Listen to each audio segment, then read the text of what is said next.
din ang performances ng iba pang cast na Michelle Pangilinan, Alma Concepcion, Nicole Morales, at Paul Salas.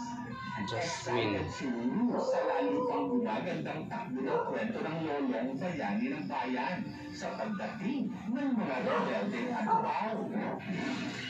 Oras na ng paniningil ng mga rebeldeng Atubaw. Labangan po natin kung paano po sila maglalaban-laban. This week, mapupuno po ito ng action.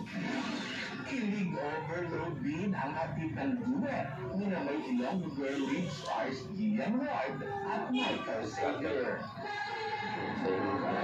Wala.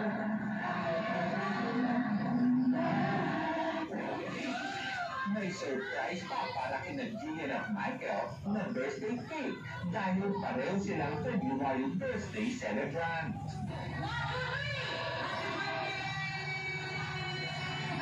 Supporting din kina Jill at Michael ang co-stars nilang si Deyaso Marta at Vince Maristela.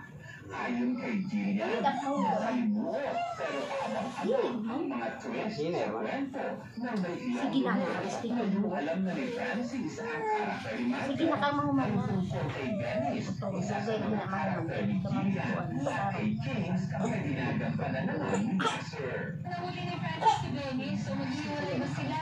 Aawain ba ni Dennis si Tata? Hindi rin nagpauli sa mall show ang halos kompletong cast ng Maka sa pangunguna ni Stephanie.